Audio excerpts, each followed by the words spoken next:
It's an aerial view of where one of the towers was shortly after it had collapsed. You can actually see 24-foot circular holes in these buildings. And how can debris falling from one of these towers have created these circular holes? You can actually see a couple in the pavement and in the street. Okay. And I think on the next slide we've got, you can actually see there that hole is made up of a number of smaller holes and these little cutout bites which are also circular. Yeah, I can see around the edge here. Yes. Is that what you're talking yes. about? So it's like you've got circular columns cut out of it. Okay, so it's like almost being made by a sequence of circular yes, and this indentations almost. So, yes. so what would the diameter of each one of those circles be? Well, a lot of these have a common diameter of 24 feet. From the air, it looks like cylindrical cutouts that stop at ground level. And there were a group of firefighters walking through the lobby, ground floor, of Building 6 when they said the lights went out and everything got dark. And when when the dust cleared, they could look up and see blue sky from the lobby. But where were his friends? His buddies were gone. Right. He was right at the edge of one of those cutouts. Right. So he survived, and the people like a few feet away from him were So they gone. were never found again? They were just presumably turned to dust? Right. They were gone. Right. Again, if you look carefully, you can see this recurring feature. Is of this these hole here circular in the centre? cutouts. Is that? Yeah. Okay. Yeah. And is there any other holes on that image? I mean, are Not there shadows? not from there. Okay. Again, if you look at the others that are on Dr. Judy Woods' website, you'll see there is one where she's highlighted holes in the pavement. Okay. And possibly is a beam of some kind. And you would That's then right. the next logical thought is then, well, is it something in space? I know that a lot of people will not entertain such what they feel is a preposterous idea that something's been fired down from space, but those sort of circular erosions, shall we say, look like sort of as a crosshair kind of thing. Do you think that's... Well, this is another interesting question, and this did attract a lot of controversy, and it was in fact this Stephen E. Jones character who coined the term space beam. And what that was originally put forward as was evidence, as you say, of possibly something coming from above, possibly some type of beam. And then, things that were above the World Trade Center, well, what was above the World Trade Center? Well, nothing except, something potentially in space. Space beams. I've not actually... No space beams mentioned. That word's not mentioned in this book. Or that concept. Or that concept. Okay. So just to make that clear for viewers. She originally sort of suggested in the original broadcast, which caused all the controversy, that this thing might be orbital, but she didn't actually say it was, and she didn't know if it was. So she was asked, where it was, is this alleged energy weapon located? Right. And she replied that it might be orbital. Correct. People were using this word space beam to discredit the work. Right. Or the analysis. Correct. And that was taken up by Steve Jones. He used that description. It doesn't seem to me to be beyond the bounds of reason to be able to put something in space which can cause damage to a building. I mean, that's not crazy at all in my view. Right. If you look at some of John Hutchinson's experiments, he's actually had some of his samples have had circular holes in them, but he hasn't been using like a microwave beam above his experiment. He's been using it, creating those holes using interference effects. You imagine some backward culture who find a dead body in their midst, but they don't know what a gun is, and they've never seen a gun, they've never heard it described, and they see this dead body with a mysterious hole in it. So they've got to try and work out what the gun looks like and what the bullet looked like, and if the bullet's gone through the body and gone elsewhere. That's essentially what you're dealing with here. You're looking for something which you've never seen before. A lot of people who were seen to jump out the windows didn't seem to be in any immediate danger. They were several floors above where there seemed to be fires. So I can't imagine anyone jumping out of a window to their death unless they were near death in the first, they were trying to avoid something. Dr. Judy has done some calculations, and the calculations basically came out based on the frequency that the firemen were giving in their witness testimonies, and there's several of these, as 1,500, I think around about 1,500 people jumped. One of the key things that she noticed, which is easy to overlook, is that some of these people had various parts of their clothes removed as they were jumping out. Some had shirts hanging off them or trousers taken down some quite unusual things that you wouldn't expect people to be taking their clothes off as they were trying to get out of the window or jump out of the window. So, you know, basically what this appears to be is that these people were excruciatingly hot for some reason, yet they're not burned. Right. In other words, they don't have any fire burns on their body. They were being made hot for some other reason. Right. It wasn't just at the moment of collapse Correct. when the That's weapon the key was thing, fired. yes. It was continually being Yes. beamed, or, well, I won't use Exactly. that word, but Exactly. but operated on. It seems that the building was being prepped. Right. They were acting on the building for about an hour before it was actually destroyed. I mean, do you think this could be purely something which is just that EM radiation in a certain frequency in a certain form, or do you think there's more to it than that?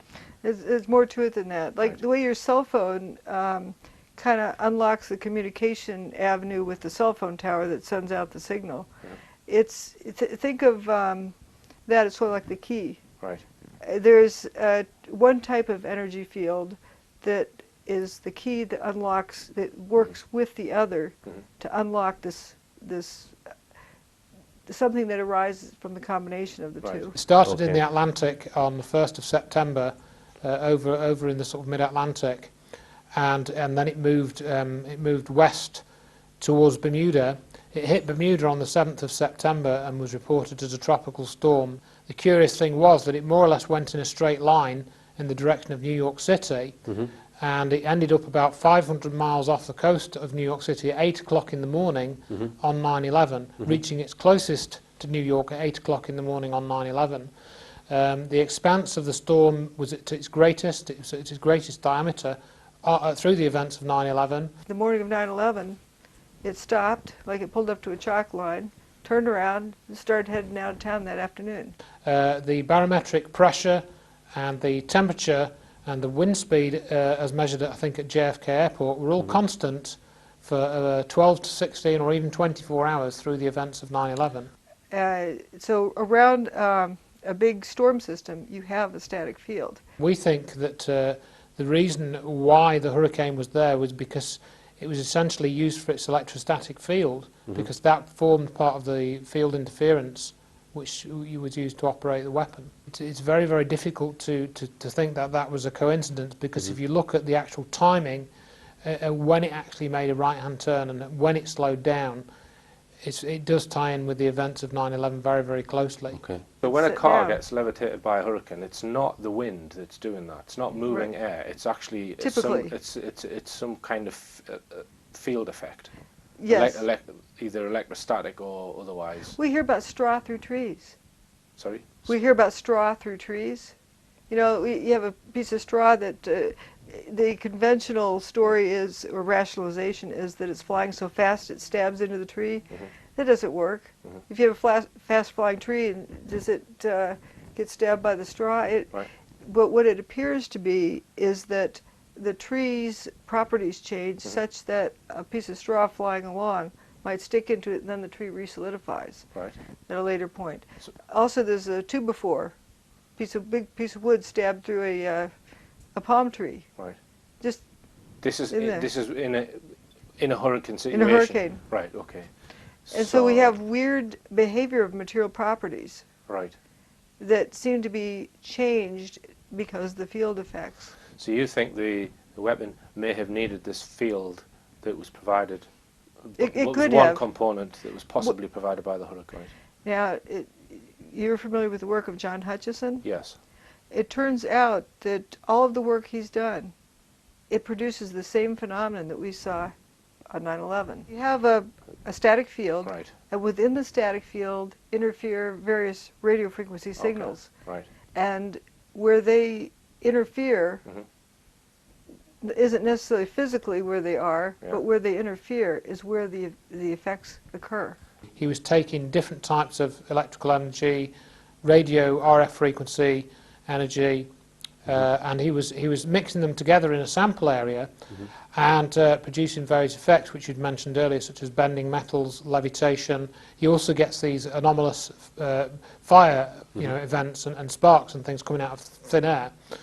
And of course, a lot of people have said, "Oh, this is just he's making, doing video fakery and this sort of thing," but that doesn't stop, him from being visited in 1983 by Colonel John Alexander from Los Alamos National Laboratories again. So again, we're looking at these sorts of connections into the sort of military-industrial complex and the energy question coming up again and again. John Alexander, he appeared to know what was going on when he went to John Hutchison's laboratory that he'd set up to witness these levitation effects.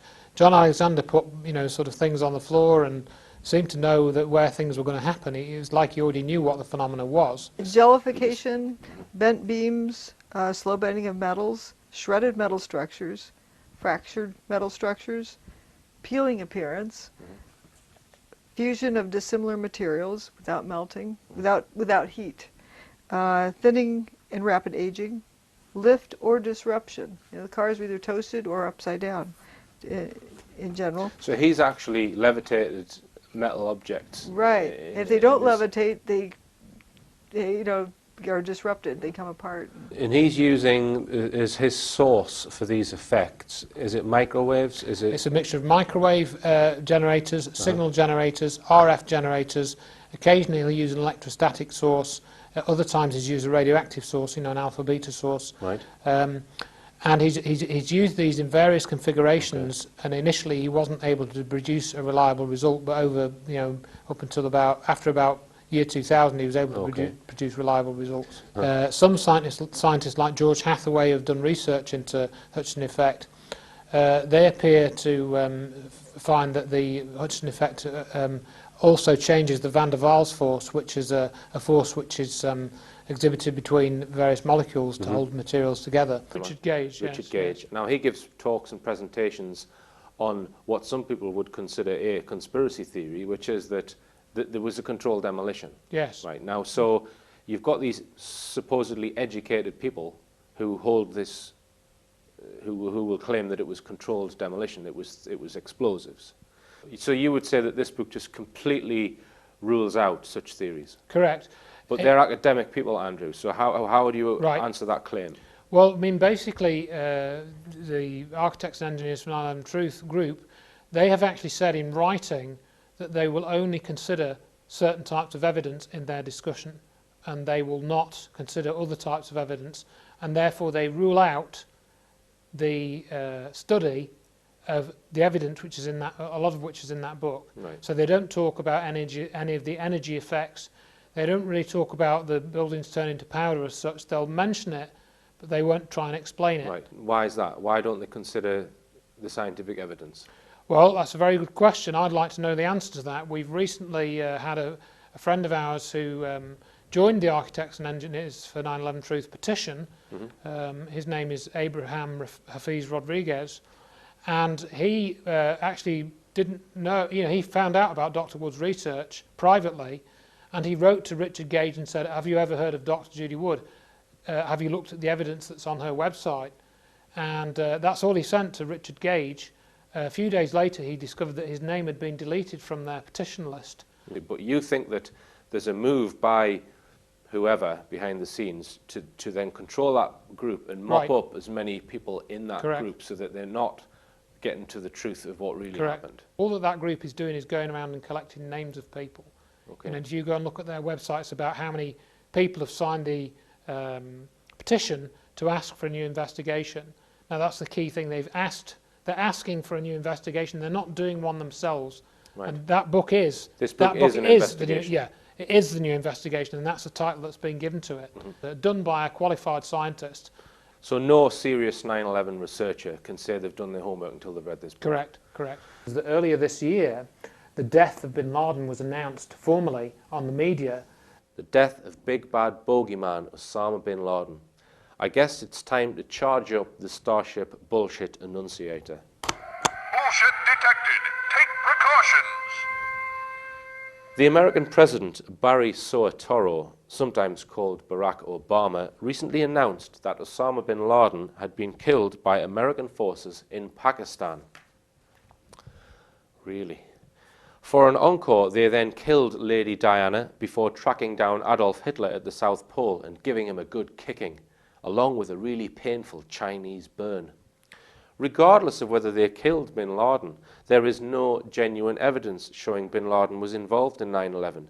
He has never met, communicated with, directly or indirectly, with any of the alleged plane hijackers. The main piece of evidence which is claimed links him to 9/11 is a video found in a house in Jalalabad claiming to be him confessing to the attacks. This is not bin Laden on this video. It is a clear fabrication. Compare it to other genuine videos of bin Laden, and you can easily see that this was a fabricated video. A top US government insider, Dr. Steve R. Pieczenik, who held numerous different influential positions under 3 different presidents and works within the Defense Department, told the Alex Jones show that Osama bin Laden died in 2001. And that he was prepared to testify in front of a grand jury how a top general told him directly that 9/11 was a false flag inside job. In April 2002, over 9 years ago, Pieczenik told the Alex Jones show that bin Laden had already been dead for months and that the government was waiting for the most politically expedient time to roll out his corpse. Pieczenik would be in a position to know, having personally met bin Laden and worked with him during the proxy war against the Soviets in Afghanistan back in the early 80s. Pieczenik said that Osama bin Laden died in 2001, and I quote, "Not because special forces had killed him, but because as a physician I had known that the CIA physicians had treated him, and it was on the intelligence roster that he had Marfan syndrome," adding that the US government knew bin Laden was dead before they invaded Afghanistan. He died of Marfan syndrome. Bush Jr. knew about it. The intelligence community knew about it, said Pieczenik, noting how CIA physicians had visited bin Laden in July 2001 at the American hospital in Dubai. He was already very sick from Marfan syndrome, and he was already dying, so nobody had to kill him, added Pieczenik, stating that bin Laden died shortly after 9/11 in his Tora Bora cave complex. Did the intelligence community or the CIA doctor up this situation? The answer is yes. Categorically yes, said Pieczenik, referring to the recent claim that bin Laden was killed at his compound in Pakistan, adding, "This whole scenario where you see a bunch of people sitting there looking at a screen and they look as if they're intense, that's nonsense," referring to the images released by the White House, which claimed to show Biden, Obama and Hillary Clinton watching the operation to kill bin Laden on a live television screen. It's a total make-up, make-believe. We're in an American theatre of the absurd. Why are we doing this again? 9 years ago, this man was already dead. Why does the government repeatedly have to lie to the American people? Asked Pieczenik. Now, considering Pieczenik's words, it's incredible to watch just how low mainstream journalism, which just reports official lies, has now stooped. What I've found is the most important with this is those basic elements. The buildings did not burn up, they didn't slam to the ground, but turned into dust in midair. And we know that because if they'd slammed to the ground, you'd see a pile of debris there. That didn't happen. If they'd slammed to the ground, the bathtub would have been ruptured and you would have flooded lower Manhattan. That didn't happen. And if they'd slammed to the ground, the seismic signal would reflect that. And it didn't happen. So they didn't burn up or slam to the ground. They turned into dust in midair. That means something turned them into powder in midair. Thanks for your time. Well, thank you so much for being interested in this and telling other people about it. Well, I don't see how anyone could not be interested in it, Judy. You know, it's probably it's the most important thing facing humanity as far as I'm concerned. So, yeah, thanks very much indeed. Thanks. And it just remains for me to say, believe only half of what you hear. No, I get it wrong every time, don't I? But believe in yourself.